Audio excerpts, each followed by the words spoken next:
कहानी की शुरुआत होती है और हम एक लड़के को देखते हैं जो अपने बेड पे बहुत ज़्यादा डर से कांप रहा होता है और वो बस एक ही चीज़ हमेशा कह रहा होता है कि वह एक मॉन्स्टर है, वह एक मॉन्स्टर है, वह मुझे मार डालेगी, वह मुझे मार डालेगी, वह अंडरग्राउंड है।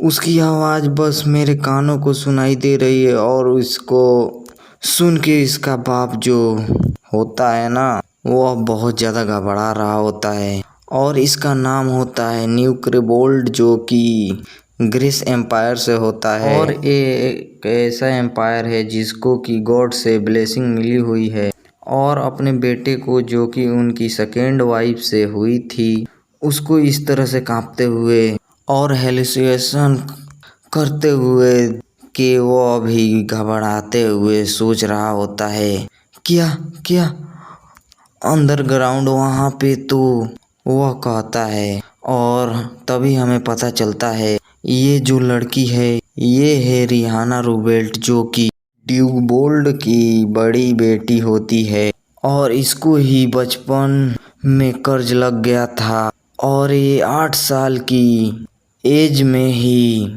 ब्लैक मैजिक करने में कैपेबल थी और ये इनकी फैमिली की एक ऐसी नाजायज औलाद है जो कि जिसको भी ये छूती थी उसको कर्ज लग जाता था।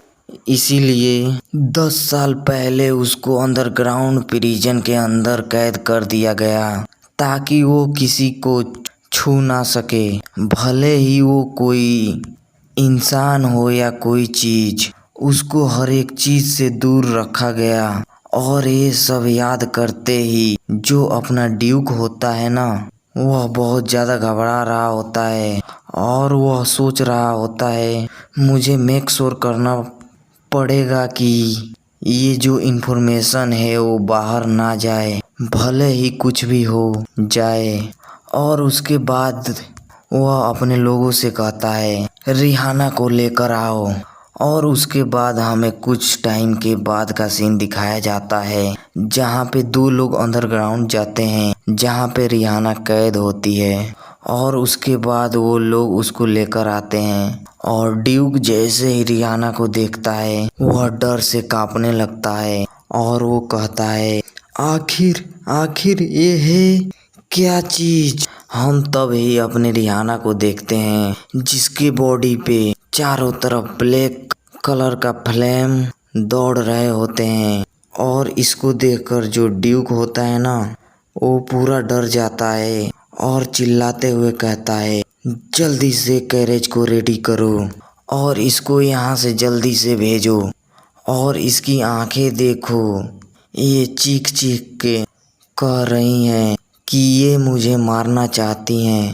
और तभी जो ड्यूक होता है ना, उसको रिहाना के ब्लैक ऑरा को देखकर एक चीज़ याद आती है कि बहुत पुराने टाइम से ग्रीस एम्पायर पे एक भविष्यवाणी चलती हुई आ रही है कि जब पूरी दुनिया को डार्कनेस कवर कर देगी तब डीमन किंग का एरा दोबारा से आएगा। और ये याद करते ही जो ड्यूक होता है ना, वह पूरा शौक होते पूरा घबरा जाता है और वो सोच रहा होता है इसका मतलब ये डीमन किंग है, इसका मतलब जो भविष्यवाणी हुई थी वो सच हो चुकी है। और हम देखते हैं ये सब चीज वहाँ पे जितने सर्वेंट होते हैं ना, वो भी डरते हुए कह रहे होते हैं और एक जो मेड होती है ना, घबराते हुए पीछे जा रही होती है कि तभी उसके हाथ पे एक स्टैचू लगता है और वो डरते डरते उस स्टैचू को रिहाना पर फेंक कर मारती है। लेकिन जो रिहाना होती है ना, उस स्टैचू को डॉज कर लेती है और वह गुस्से से उस मेड के तरफ देखती है। और जो ड्यूक होता है ना, इसको देखकर सोच रहा होता है ये हमारा एंड है, अब हम में से कोई नहीं बचेगा, जैसे कि भविष्यवाणी में कहा गया था हम सब यहाँ पे मरेंगे। लेकिन तभी रिहाना होती है ना, एक तरफ अपनी उंगली पॉइंट करते हुए कहती है वो चीज़ और उसके साथ बहुत सारी चीज़ों पे उंगली पॉइंट कर रही करके कहती है ये सब चीज़ मुझसे बिलोंग करती है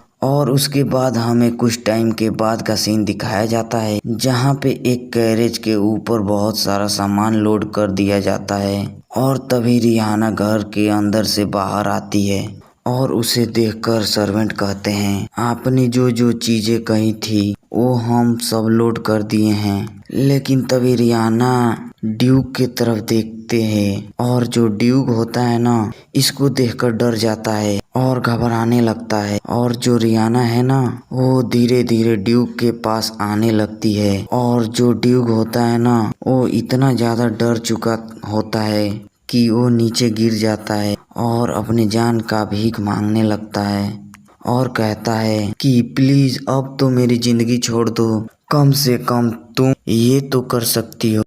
लेकिन जो रिहाना होती है ना वह उसको कुछ जवाब नहीं देती और जो अपने पावर होते हैं उससे अपने रस्सियों को जला देती है और उसके बाद वो जैसे ही रस्सियों से फ्री होती है और ड्यूक के पास आती है और हंसते हुए कहती है ये सब सामान को मैं अपने बचपन के हार जाने के तौर पे ले लेती हूँ। और उसके बाद वो चुपचाप जाके कैरेज के अंदर बैठ जाती है और उसको सारे के सारे लोग देखते ही रह जाते हैं। वो डरते हुए कहते हैं क्या ये सब खत्म हो गया। और जो ड्यूक होता है वो भी सोच रहा होता है क्या ये हमें ऐसे ही जाने दे रही है। अगर हर एक चीज भविष्यवाणी के हिसाब से हो रही है तब इसका मतलब अगर हम ये देखें कि इसके साथ बचपन जो किया था ये ऐसे बिल्कुल सर्टिफाइड नहीं होने वाली, ये हमें पक्का ही मार के जाएगी। और अपना ड्यूक ये सब सोच ही रहा होता है कि तभी जो रिहाना होती है ना वो कहती है 1 मिनट रुको। और ये सुनते ही जो ड्यूक होता है वो कहता है मुझे पता था ये ऐसे ही हमें नहीं छोड़ेगी। लेकिन जो रिहाना होती है वो कहती है मुझे तुमसे कुछ कहना था। और उसके बाद उससे कहती है वैसे क्या तुम मुझे एक पिलो दे सकते हो, अगर मैं ऐसे ही जाऊंगी तो मेरे गर्दन दुखने लगेगी। और उसके बाद जो रिहाना होती है ना वो वहाँ से चली जाती है और उसको ये लोग देखते ही रह जाते हैं। और जो ड्यूक होता है वो सोच रहा होता है तुम बस इस दुनिया से गायब हो जाओ रिहाना। और उसके बाद हमारा सीन शिफ्ट होता है और हम देखते हैं कि उस कैरेज को जो बंदा चला रहा होता है वो बहुत ज़्यादा डर रहा होता है और वो सोच रहा होता है ड्यूक ने कहा था अगर मैं इसको सही सलामत डेस्टिनेशन तक छोड़ दूंगा तो अच्छा सा इनाम मिलेगा। और तभी वो पीछे देखता है जहाँ पे उसे रिहाना की औरा दिखती है और इसे देखकर डर रहा होता है और कहता है आखिरकार इस दुनिया में ये क्या चीज है और जो र्यूमर्स थे क्या वह सच हो चुके हैं और क्या ये वही भविष्यवाणी वाली डीमन किंग है। और ये वो सोच ही रहा होता है कि तभी वहाँ पे रिहाना ना वहाँ की खिड़की तोड़ अपने हाथ को बाहर निकाल लेती है और इसको देख के वो बंदा इतना ज़्यादा डर जाता है कि गाड़ी से वो गिरकर वहीं पर बेहोश हो जाता है। और इसको देखकर जो रिहाना होती है ना वो कहती है क्या हाँ मैंने वापस से सब कुछ बर्बाद कर दिया। तो बस चाहती थी कि बस दरवाजे को थोड़ा सा नॉक करूं ताकि मैं इससे बात करूं। लेकिन सीरियसली मैं पूरे महीने से अपने पावर को कंट्रोल करने की कोशिश कर रही हूँ लेकिन अभी भी मैं पूरी प्रॉपर तरीके से कंट्रोल नहीं कर पा रही हूँ। और उसके बाद वो अपने बारे में बताती है रिहाना रूबेल्ट एक गेम की कैरेक्टर जिस गेम का नाम in this world with power of love, जिसमें ये हीरोइन के पीछे एंड तक पड़ी रही। आखिर में जाके ये एक बॉस कैरेक्टर थी जो कि पावर ऑफ लव से हार गई। ऐसा नहीं वो कोई ग्रेट मैजिक था बल्कि वो पावर ऑफ लव था। कितना बकवास है ये, आखिरकार वो इस तरह के चीजें से कैसे हार सकती है। या फिर तुम मुझसे ये पूछ सकते हो आखिर मैं इस कैरेक्टर की बॉडी में कैसे आई। उसके बाद वो अपने पास्ट के बारे में बताती है कि एक ऐसी गरीब फैमिली जिसमें बहुत सारे बच्चे थे और वो एक हर दिन बहुत ही मुश्किल से काटते थे और उनमें से वो एक सबसे ज़्यादा छोटी सी लड़की थी और क्योंकि वो लोग गरीब थे इसीलिए वो प्रॉपर ट्रीटमेंट को अफोर्ड नहीं कर सकते थे। लेकिन जो भी ट्रीटमेंट उसको मिलती थी उससे वो ठीक हो जाए ऐसी कोई उम्मीद ही नहीं थी। उसकी जो सिम्टम थे वो ठीक होने का कोई भी साइन नहीं दिखा रहे थे, इसीलिए वो गॉड के ऊपर नाराज होने के अलावा कुछ भी नहीं कर सकती थी। और वह उस दिन बहुत ज़्यादा खुश हुई जब उसकी ज़िंदगी का एंड आ गया, क्योंकि वह उस रूम में अकेले रह रह के बहुत ज़्यादा अकेली पड़ चुकी थी और इसी तरह से वो एक दिन उस लाइफ से गायब हो गई।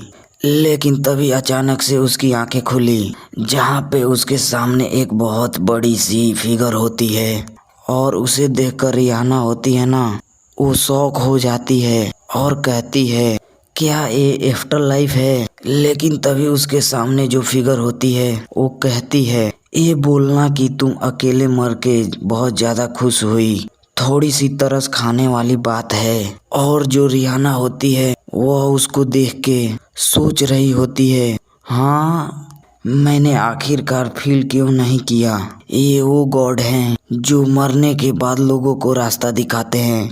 और तरस की बात, आखिरकार एस्टेट चीज़ें कहेगा ही। अगर ऐसी बात है तो इसको मुझे एक अच्छी बॉडी देकर पैदा करना चाहिए था। और उसके बाद रिहाना उससे कहती है तो अब मेरे साथ क्या होगा, क्योंकि मैंने बहुत टाइम तक गॉड को कोसा है, तो क्या मैं हेल पे जाने वाली हूँ। और ये कहते ही वो सोचने लगती है अब तक मेरी ज़िंदगी हेल से भी बुरी थी और अभी भी इतना सोच ही रही होती है कि तभी वो जो गॉड होता है वो कहता है तुम दोबारा से पैदा होने वाली हो।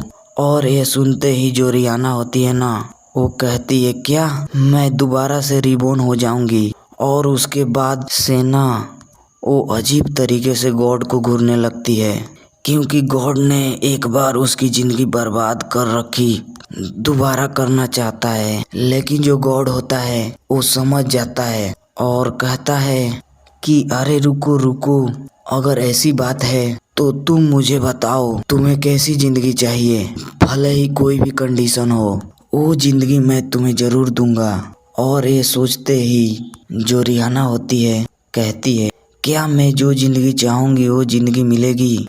तब मैं एक गेम की कैरेक्टर बनना चाहती हूँ जिसको कि मैं बहुत ज़्यादा एडमायर करती हूँ, जिसको हर कोई प्यार करता है, उसके पास बहुत सारी अच्छी एबिलिटी है, उसने दुनिया को बचाया था, जिसको पूरी दुनिया पसंद करती है। अगर मैं वो बन जाऊँ तो। और उसके बाद वो गॉड से कहती है तो अगर मैं जो चाहूँगी आप मुझे वो ज़िंदगी दे दोगे। और जो गॉड होता है कहता है हाँ। और तभी जो रिहाना होती है वो कहती है मेरे मरने से पहले मैं एक गेम खेलती थी, उसका नाम in this world with power of love, और मुझे उस गेम का करेक्टर बनना है। और उस करेक्टर का नाम और जो रिहाना होती है ना उसका नाम भूल चुकी होती है और वो सोच रही होती है प्लेयर गेम के स्टार्टिंग में इस करेक्टर को चूज करता है, इसीलिए मुझे उसका नाम नहीं पता। और उसके बाद ना गॉड को समझाने लगती है उस करेक्टर के बारे में। और वो गॉड से कहती है गॉड आपको पता होगा ना उस गेम में एक 999 लेवल के डीमन किंग है जिसका नाम रिहाना रूबेल्ट। और इतना वो कह ही रही होती है कि तभी जो गॉड होता है वो कहता है हाँ मैं समझ गया। और उसके बाद ना वो अपनी रिहाना को उस वाले वर्ल्ड में रिबॉर्न करने की तैयारी कर देता है। और जो रिहाना होती है ना उसको रोकने की कोशिश भी करती है, लेकिन गॉड उसकी बात सुनता ही नहीं। और जो रिहाना होती है वो सोच रही होती है रिहाना रूबेल्ट एक ऐसी करेक्टर है जिसको भाई पूरी स्टोरी के एंड तक पूरा का पूरा वो वर्ल्ड बुली करता है। मैं तो वहाँ की हीरोइन बनना चाहती थी जिसको हर कोई पसंद करता है। लेकिन और तभी जो गॉड होता है वो कहता है मैं प्रेयर करूँगा कि तुम अपनी नई लाइफ को अच्छे से गुजारो। और उसके बाद जो रिहाना होती है ना वो उसी बॉडी पे रिकार्नेट हो जाती है और वो देखती है कि वो प्रिजन के अंदर है। और जो रिहाना होती है वो कहती है ये तो मेरे तो लग गए। और वो चिल्लाते हुए कहती है, मुझे और एक मौका दो तो यार, मुझे ये नहीं चाहिए था। और तभी हम देखते हैं कि उसके पास कुछ चूहे आ जाते हैं। उसको देखकर वो पूरा डर जाती है। और इसी के साथ हमारा एपिसोड नंबर 1 ख़त्म हो जाता है। चलिए बताइए आपको ये एपिसोड कैसा लगा, और एक लाइक करके चैनल को सब्सक्राइब करना ना भूलिए।